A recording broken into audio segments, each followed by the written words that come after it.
The procrastination struggle is real. I have a real problem with the instant gratification monkey, and I can't stand when it's steering the ship. So what are you going to do about it?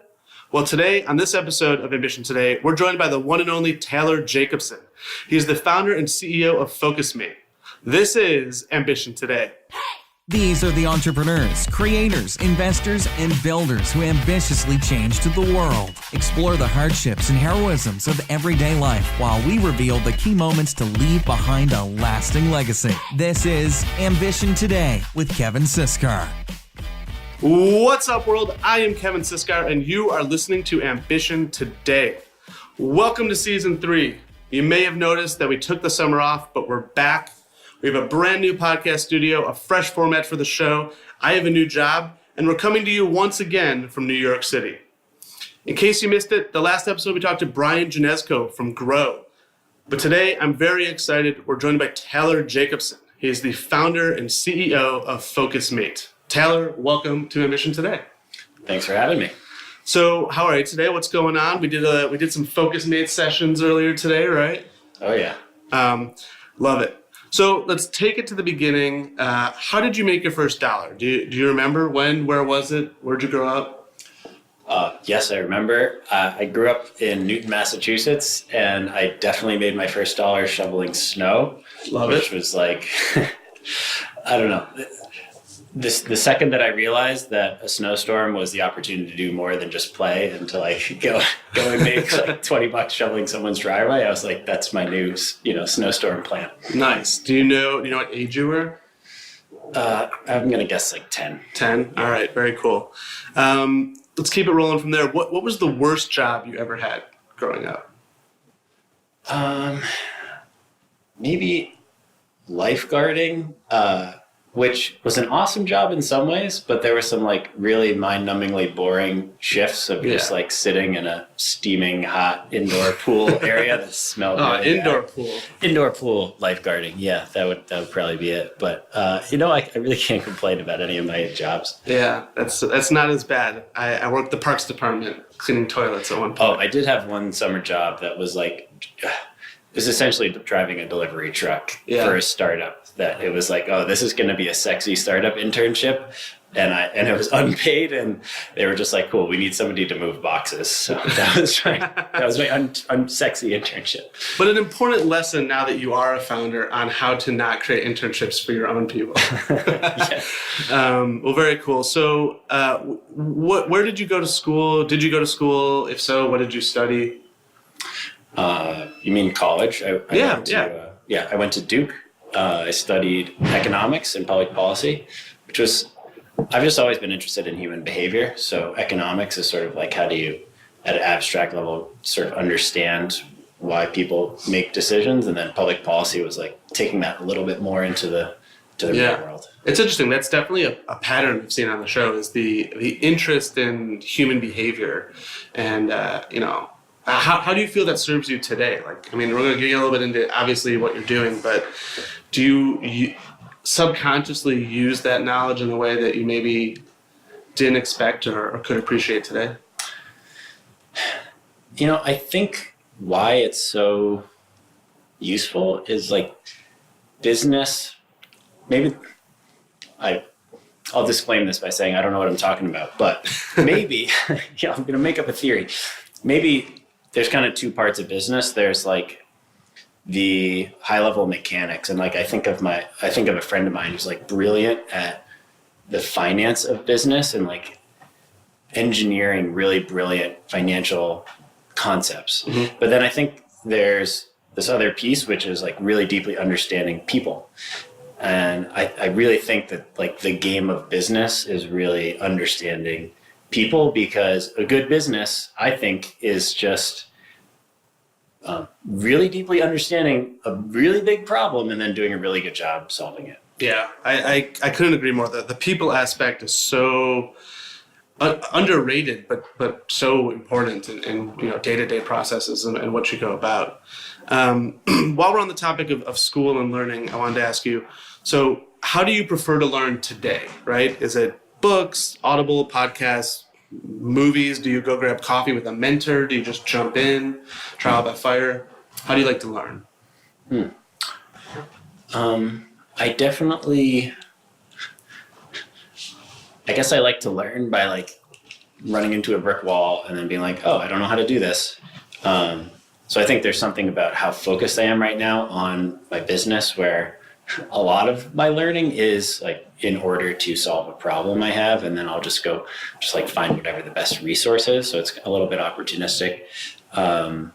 So it's a mix of books and podcasts and articles. I'm definitely trying to do more books, and I've been dabbling more with audiobooks. I like set a new reading goal, and so I'm like, I've replaced Netflix with like laying on my couch listening to audiobooks, which is kind of nice. You know, light some candles. You know, create a nice relaxing environment. Nice. Visually, I would struggle with that. I feel like I would need to like be tossing a baseball or something while listening. Well, very cool. So let's take it to present day. Focusmate. Tell us a little about what it is and what you guys have going on. Yeah. So I'm going to go back a step. A few years ago, I started working remotely for the first time, and really overnight, I went from being a top performer professionally my whole life to like the next day being a procrastinator, to the point that I wound up having several difficult conversations with my then boss who, we just eventually agreed to part ways because I just wasn't producing. And long story short, that was very painful. A lot of my identity was wrapped up in being a top performer, and suddenly I wasn't. I was really ashamed. And so I just had this very intense, emotionally intense experience of how hard it is to work alone. And I did not figure out how to solve that problem at that time. It actually just kind of further motivated me to keep learning about behavior change and human behavior and some of the stuff that we talked about already, just to help myself. But it did solidify this desire to somehow make that into my career. And I just didn't know how I was going to do that yet. But I was like, this sucks. I want to be better than this. I know what I'm capable of, and I'm not anywhere close to that. So how do I figure that out? And then it was like, and I want to do that for my career somehow. Yeah. Fast forward. So I spent about 5 years doing executive coaching, which was a cool kind of progression in that career of really learning how to like work intensely one-on-one with people on their day-to-day problems. And I was chatting with another friend who's an entrepreneur who works from home, and he was just really struggling with procrastination. And we were just brainstorming on our procrastination of like kind of super wacky things that we could do. It's a problem. I mean, my favorite is the Tim Urban video, you know what I'm talking about? The procrastination monkey, the TED Talk. It's so true. It's about as universal of a problem as there is, because it's just like it's a figment of like modern day life. We're not hunting and foraging anymore. Yeah. And so like we procrastinate because we don't need to do that in order to eat the next meal. Yeah. Well, and I think everyone acts like they don't procrastinate because there's the stigma of like you don't want to like look like you're bad at your job or whatever you're doing, but every damn person on this planet procrastinates, whether they admit it or not. Totally. And well, there's like, on one side of the spectrum, there's like the ADHD people who are like, yes, I procrastinate. I'm a procrastinator. Like, right. You know. And then there's people who think they're super productive. And we can come back to this, but one of the really interesting things we've found in Focusmate is actually the super productive people often have the most opportunity to get even more productive, and they often just don't realize it until they start using Focusmate. So that's a little sales pitch baked in there. But well, while we're on the topic of procrastination, so one of the things that I think I've realized is I used to look at procrastination as some sort of weakness or flaw in myself, right? That I need to fix. Sometimes that's the case, but other times I've noticed that maybe it's. I've had guitar lessons on my calendar for the last 6 months, and I have not picked it up once. So maybe I just don't want to learn guitar. I think there's also like some sort of self-awareness that comes from procrastination if you're almost willing to listen to it as a signal as well sometimes.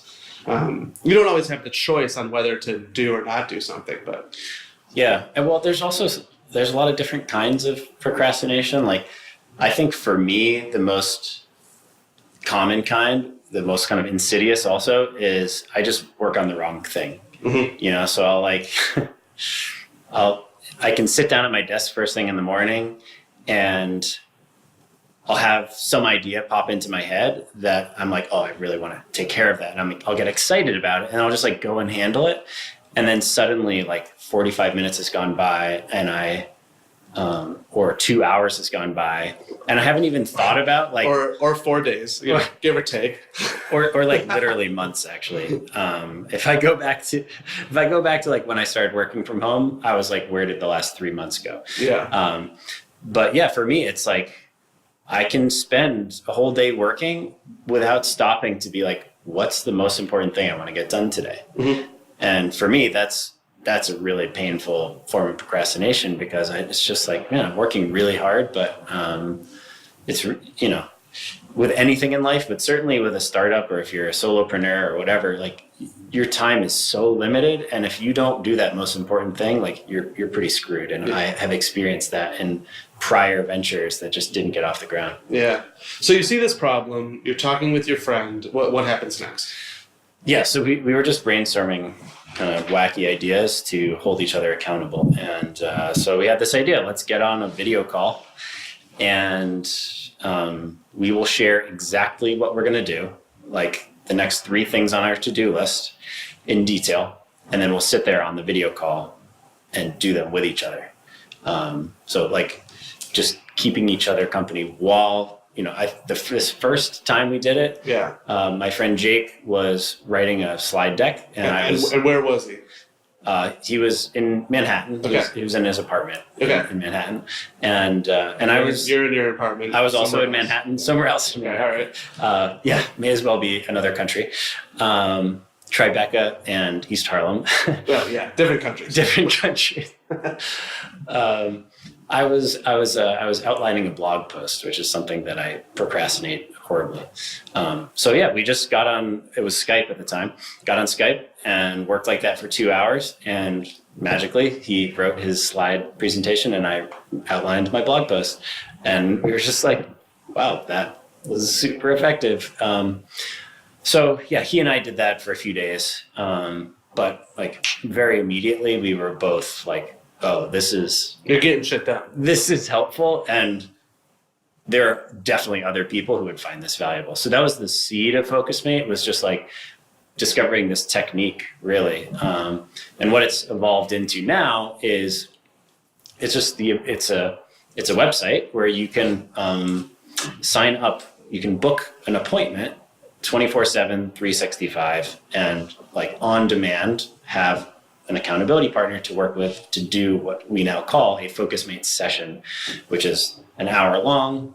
You join over video, you commit to what you're going to work on, you keep each other company, and then at the end you check in and talk about how it went.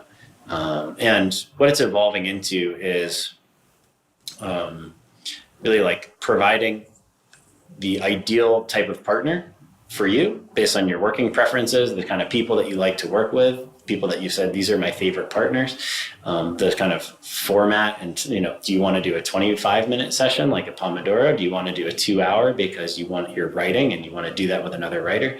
We can get into sort of more of the future of it. But I guess the last thing I'll say about it is really just our philosophy, which kind of like almost the spark of the philosophy was this conversation with Jake, which was just like, what wacky ideas can we come up with that might feel excessive or might feel vulnerable, but we think they could make a huge impact. And so the way we look at it is like, how deeply can we reach into your life to support you in being whoever you want to be? If we kind of remove our superficial ideas about what's okay to do, it's like, hey, this works. It's really nice to have somebody keep you company. It's really nice to commit to somebody what you're going to do. Well, so why do you, obviously there's some human behavior going on here. What do you think it is that makes this work, right? Like why, what is happening here? Yeah. So we were curious about that too. And it turns out there's many different, there's a lot of science behind it, right? So, and when I say science, I mean like researchers have done studies to, sort of verify different effects that are happening. So I'll just give you a few examples. One is sort of this obvious one of when you are doing a task in the presence of another person, that improves your performance. Another one, if you commit to another person that you're going to do something, that improves the likelihood that you're going to do it. And then one that those are sort of a little bit more obvious or familiar, but one that I was not familiar with that I think is really cool is, so at the end of a Focusmate session, you actually share how it went with the other person. It's this moment of shared reflection, and it's literally 30 seconds. But we almost never reflect on our performance immediately after we do something. And there's research that shows that reflecting on our productivity has a huge increase in our productivity. And part of what I thought was really cool about this study was like, it says that we tend to enjoy doing what are called executive tasks, which is like things that feel like we're getting something done, like checking things off our list. We don't really enjoy reflective tasks, which is like, oh, how'd that go? Or like thinking about what to do. But if we do more of that, it makes us a lot more productive. And then so that's 3 examples of science that's sort of baked in, and there's actually a lot more as well. Yeah, I would agree with that. I think that your point around reflection is pretty important. I've started doing this 5-minute journal every day. You know that app? No. There's an app called 5-Minute Journal. I think I heard about it through Justin Kahn, and it's been really good. There's also the 1 second every day. Have you done that one? No. It's an app that pulls in a photo from every day, and then at the end of the year, you press publish and you have a time lapse of your entire year, second by second. It's pretty cool. But these ideas of taking time and just simply to, even if it's just 4 or 5 minutes to express gratitude or understand what worked, what didn't work, is pretty powerful for sure. And it's kind of like what you're saying. It's basically like doing a stand-up. Some people do stand-ups with their team, the product teams and stuff like that. And it's like doing that every hour, which I think is pretty powerful. Yeah, exactly. It's all you need is this momentary interruption. It's sort of reminiscent of meditation, where it's like your mind just drifts off and then suddenly you realize you're drifting and you're like, cool, let me come back to my breath. Yeah. Well, it's like that with productivity too, where it's like, you just kind of get down a rabbit hole doing something, and then you need something to interrupt you to just revisit this question of like, cool, what's the most important thing I can be doing right now? Yeah. I think training yourself to ask that question several times a day is very impactful. Yeah.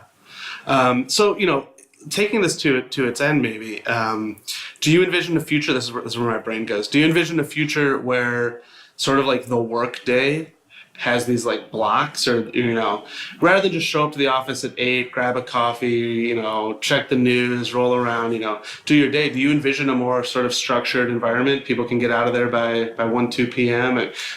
What is your vision for the next 10 years of Focusmate? Yeah, thanks. I don't know that it's. Even I bristle a little at the idea of like your day should be structured, but actually there's a lot of liberation in structure. And the thing you said about, your day is done by 1 or 2, I think is actually really prescient, because one of the things that does happen when you use Focusmate is the start and end of your day, the breaks in your day are really clearly demarcated. And so the times that you are productive, you're really productive. Then when you stop working, you have a really clear sense of like, cool, I'm done. And you psychologically can like move on and go enjoy, reading a book or going for a walk or hanging out with your kids. So just wanted to point that out. I agree. And we had actually, thank you to you. We had Nir Eyal on the show, and he's talking about his new book, Indistractable, and which is awesome. It's good. Yeah, it's awesome. Yeah, nice. I haven't read it yet. I was a big fan of Hooked, and I'm excited to read that one. It's on my list. these things just feel like they're more and more pervasive, right? And, digital distractions and the things that are coming up. How do you think about, protecting yourselves from those? I mean, obviously some of what Neri said, but what's your take on it? So I'll answer that, and also want to share about the sort of the 10-year thing, which I thought was cool. Yeah, shoot. Yeah. So how do I think about protecting myself? So I think of it as like crowding out the distractions. I guess there's two pieces of it. And actually Nir's book, Indistractable, is literally the best thing I've ever read on like a comprehensive addressing all sides of this question. But, I always keep my phone on do not disturb mode, like all the time, 24/7. The only time I will turn it on is literally if there's an important call that isn't scheduled, that I'm expecting sometime, and I need to like go on with, I'm doing the dishes or something, and I just want to notice if my phone rings, which that probably happens twice a month. So literally no one can ever reach me on the phone unless I am looking at it when it rings. Does that force you to be very present of what time of day it is? Because like if you have a 2 p.m. meeting but your phone's on do not disturb, or... Well, I religiously follow my calendar. Okay. I keep my calendar open at all times. So, I'm looking at it enough that I have a sense of like how my day is going to go. Yeah. I'm like, oh, this afternoon I have calls. So like I'll get in front of the computer, but also... Do you schedule everything? Like if you have a workout and,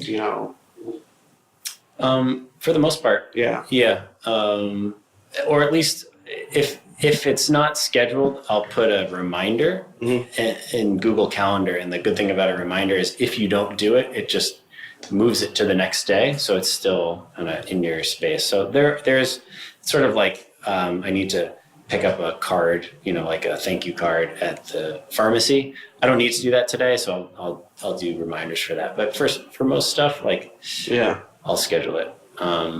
So part of it is I just dramatically err on the side of not having notifications. Like our team decided not to use Slack except for urgent things. So we basically only use Slack as it's like a work text message about something urgent.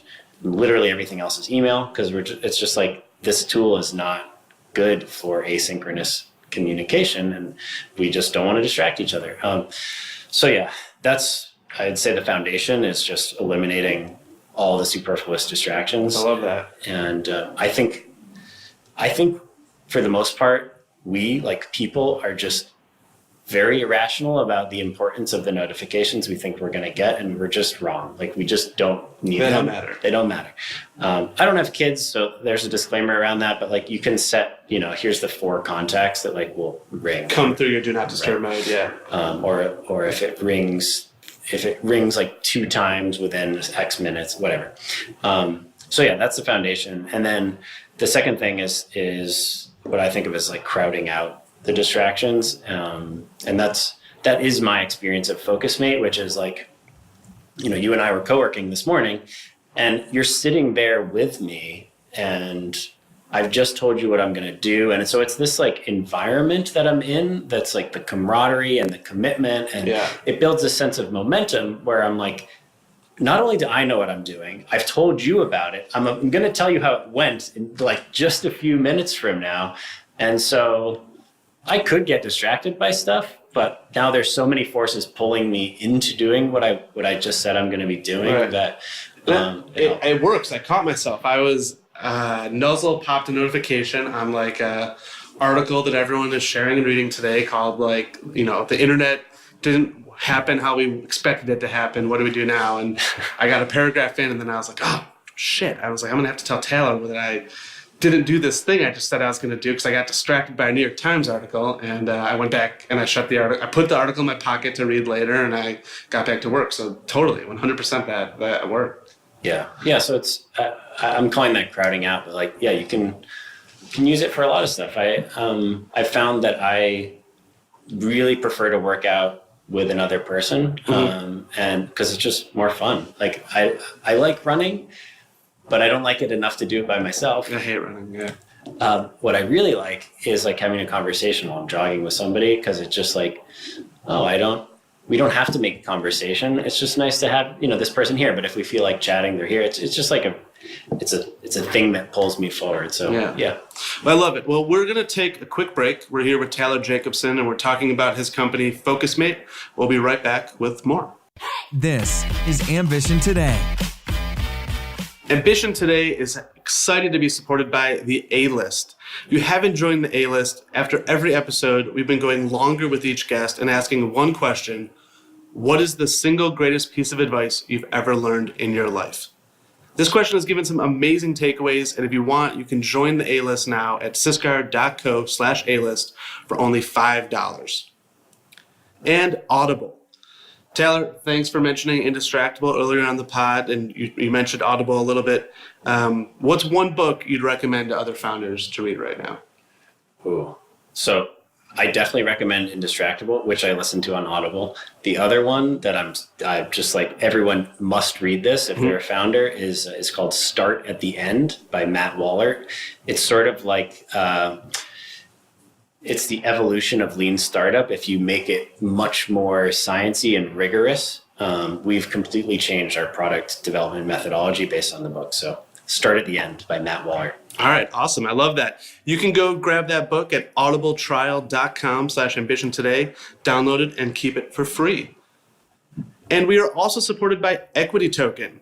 Disclaimer, this is the new company I'm starting, but if you're fundraising for your company and looking to do so in the next 6 months, then you need to use Equity Token. You can quickly set up your company on the platform, get a shareable link to your fundraising deal room, and then just easily share that deal with investors and close your round faster. When you sign up, mention Ambition Today, and you can jump to the front of the wait list. We can't wait to have you on board. If you're enjoying this episode, then be sure to leave us a review in Apple, Spotify, Google, whatever podcast store you use. Thank you so much for listening, and now let's get back to this amazing episode of Ambition Today. Visit Ambition Today online at syscar.co and follow the show on social media at Ambition Today. Welcome back. We are here with Taylor Jacobson, and we're talking about his company, Focusmate. So Taylor, I love what you've built. We went through one of these sessions before. I've logged in and used the platform before. It's wonderful. It's now time for the gauntlet. So this is a new part of the season 3 segments we're going to do here. I'm going to list a series of business categories, and then based on what is working for your company right now, you can just quickly share one tip, process, or a tool that you love in that category. Sound good? Let's do it. All right. First up, branding and design.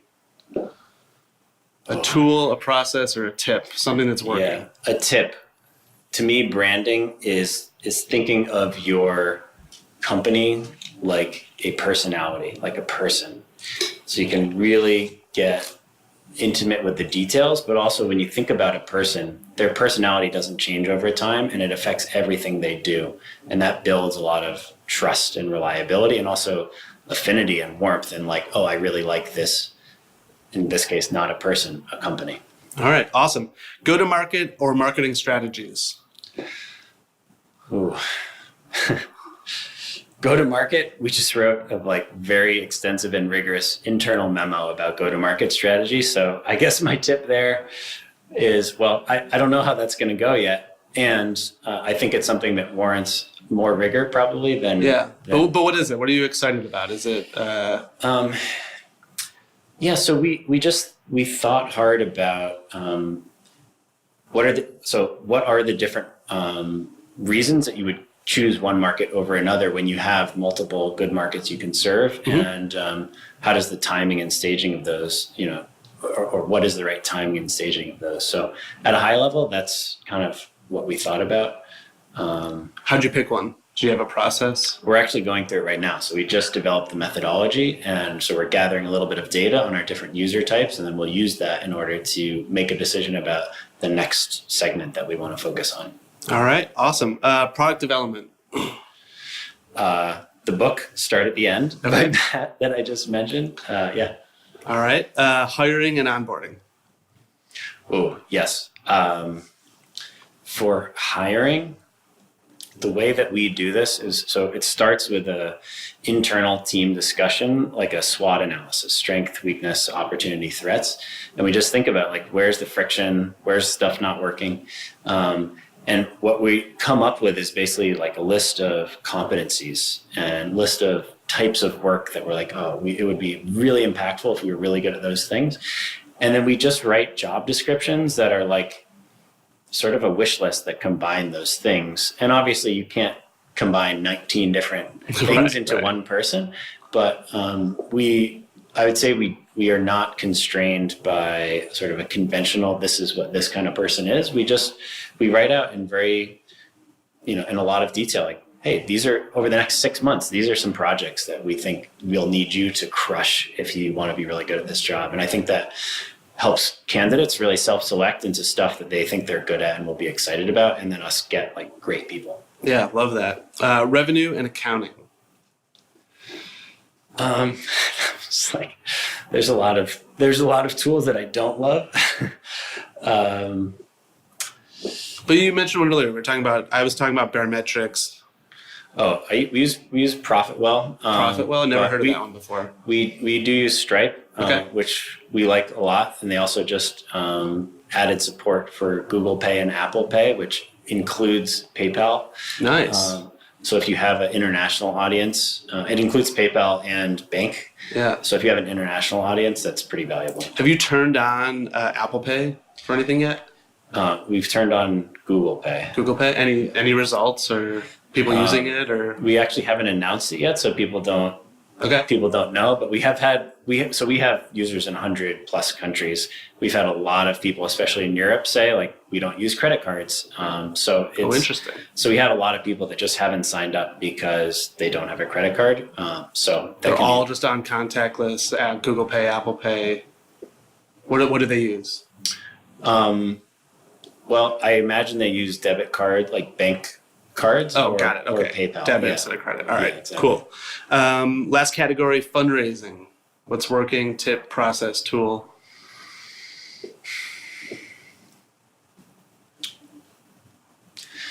What's working is being like unabashedly passionate. I would say that when I started my fundraising journey, I was trying to shoehorn my passion into what I thought was like the correct boxes of a good business. And while it's important to check all the boxes for investors, the thing that I've learned to do that has a transformative impact is I just tell them the full extent of my crazy, huge vision. And that's kind of the opening. And then we can fill in the details later about the business. But I found that's a game changer. Yeah. Wow. I like that one a lot. All right. That's the gauntlet. Branding, go-to-market, product, hiring, revenue, fundraising. Good job. Nice. If you guys out there want to hear any other categories or anything I missed, shoot me a tweet. We'll add them into the next episode. So next question. We talked a little bit about it already. I guess, what are your long-term goals for the company? You just mentioned crazy vision. Give me the 2040, 2050 vision for Focusmate. Yeah. I sort of alluded to it earlier, which is like sort of how deeply can you reach into somebody's life to support them in becoming whoever they want to be. And I think that there's so many ways that technology can help us do that at scale, but sort of just, it's almost like a never-ending vision. It's like 100 years from now, we can still go back to that same question of like, cool, how else can we more deeply support people? So it's almost like a philosophy of who we are, and it's also a vision. Another really critical aspect of it is we are building the most supportive community on earth. And I think it's what it does is it like shifts the psychology of people when they join our community as like, oh, this is a place where we support each other and it's okay to get support. And, there are a lot of large communities out there. There's large social networks out there. But I wouldn't say any of them have this culture of really helping you live your best life. And so it's like separate from the product itself. The products are just like I think can be enablers or platforms, but what really is the vision? It's about community, and it's about a profound level of support and nourishment that is, inherent in being part of that community. And then I think one other thing that's really core to who we are and what we're building is how we're building it.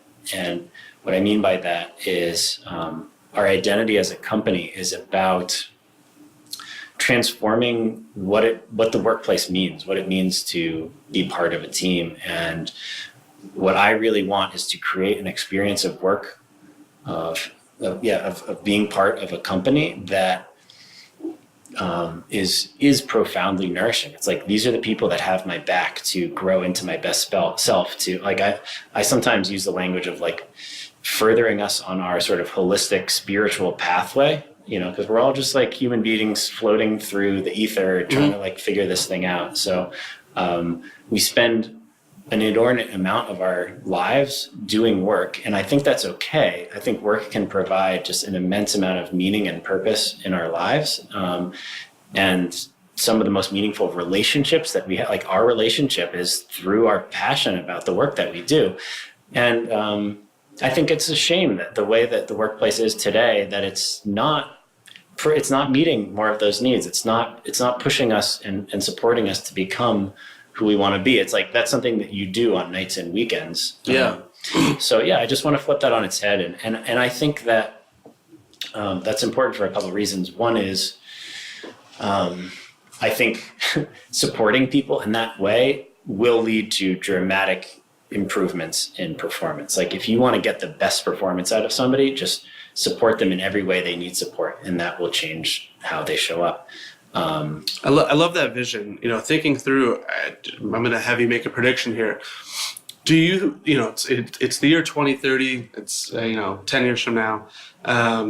Do you see a world where companies, start to support people in these ways, or do you see a world where jobs kind of erode? You find your passion, and everyone becomes sort of a freelancer, and does it, sort of supports themselves.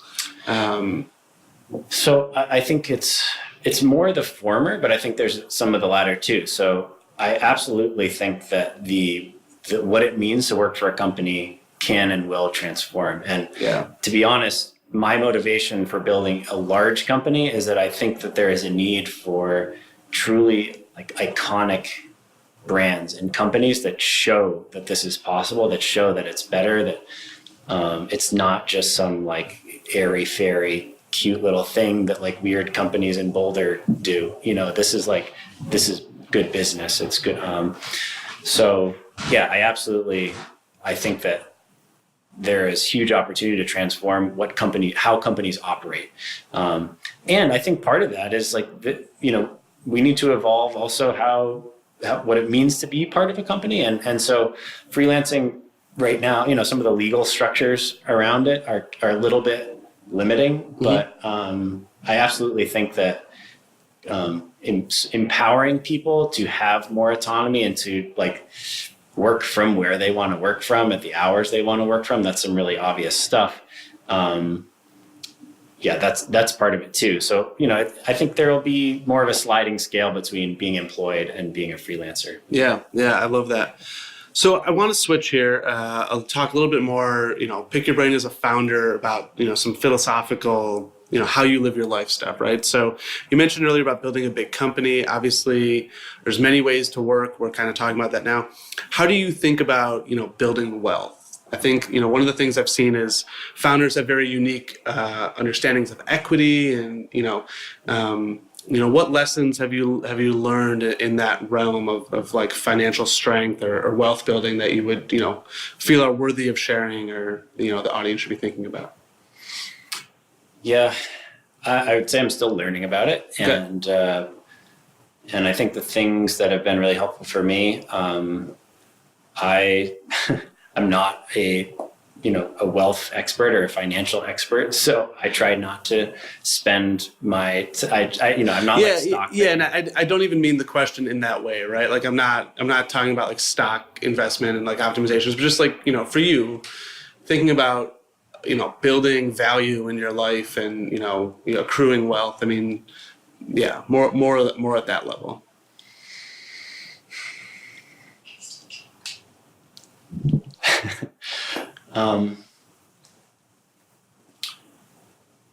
I guess number one is there's very little that I need to be really happy. So I wouldn't call myself a minimalist. I don't really like I don't like the labels, so to speak, but I really strive for simplicity in my life. So that has made a huge impact on, even my ability to be a founder. I have really low overhead, but I also feel very strongly that I have everything that I need and then some. Yeah. So just, my ability to. So less of a wanting, more, which I think leads to a more fulfilled life. Totally. Actually, my girlfriend and I have been chatting, WhatsApping this week about doing a little closet purge and taking some stuff down to Goodwill. So I don't know. I just find a lot of enjoyment in reducing how much stuff I have and sort of just constantly we want to buy stuff because it's going to scratch the itch and make us feel less existential angst. Right. So it's really an ongoing practice of just I really do have everything I need. And my life literally is amazing. So I would say that has been a very, very valuable aspect of creating financial well-being for me. And also just you need some kind of financial platform in order to be a founder, to take that financial risk. So reducing my overhead and just recognizing how little I need has been super valuable. And then, I'm cool. I don't need a lot. So I'm going to put a lot of my sort of portfolio into my company and sort of, I'm comfortable rolling the dice, so to speak. Yeah. Because of that. Yeah, very cool. Next question. Do you pay attention to current events / news, or do you just kind of live your life? And I think I kind of already know the answer because you're pretty bulletproof with distractions here, but... I'm so far on the don't read news that I'm scared to talk about it sometimes. People make references to things that everybody knows about, and I just have no idea what they are. Do you know how Game of Thrones ended? I know that people didn't like. You're better off. You're better off than the rest of us. All right, cool. So we'll keep going on that one. We know what habits you maintain to kind of keep work-life balance. But how do you, we know how you maintain work balance. How do you, as a founder, think through life balance, right? You mentioned you have a girlfriend. How do you think through that? So it's not easy. Mm-hmm. I definitely find that my default is I want to do more work.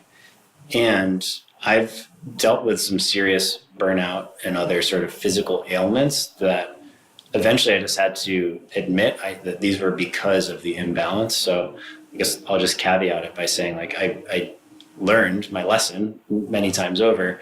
And as I've dug myself out of burnout and dealt with those issues, I've just learned that taking care of myself leads to me being much, much more productive. So there's this one day I can remember I just decided to take a 3-hour nap in the middle of the afternoon, even though I had a really stressful big project, because I just was so tired. And so I took this 3-hour nap, got up, knocked it out in 2 hours because I just had really good energy. And so that's just a microcosm, but I really think that's that philosophy of it's not a zero-sum thing. Yeah, you've found the wall, the point at which your body just says no, F you can't do this anymore. And I've been there myself as well. And I think it's a insightful moment. And you're right. You learn to take care of yourself and become more productive in the long run. Yeah, the answer is you age and bad things happen, and then you hopefully learn your lesson. Yeah. Well, very cool. So another question. The edge of your comfort zone, and how do you find that to allow you to grow? I think we kind of just touched on an example of that. I want to talk a little bit about discipline, but you are very strong disciplined. Or do you think you're strong disciplined? Maybe that's the question to ask. I'm trying to change my relationship to myself on this. It's for a long time, it's been that I'm not as I can't rely on myself. So I need to strap myself in. Yeah. So I'm trying to practice new, mental patterns around that. All right. Have you read the book, Discipline Equals Freedom? No. Really good. It's by Jocko Willink, ex-Navy SEAL. It's just short vignettes, but it is really, you could read a page at a time, but it just kind of keeps everything you start firing on all cylinders. It's pretty good. Awesome. Discipline equals freedom. All right, last question before we head over to the A-list. How do you think about legacy? Your legacy.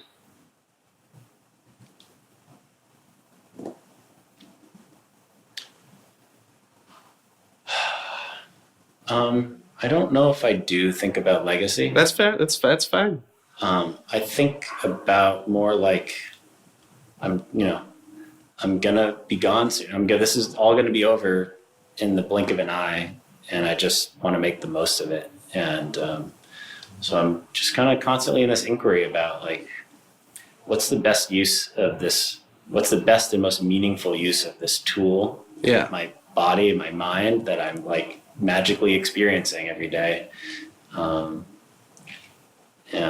kind of try to follow that. Yeah, no, I love that. So Steve Jobs quote on, I think he would say to himself, I think it's momente mori. Do you know that or no? Latin expression that just means one day we all will die. And that was his deepest motivation, I guess.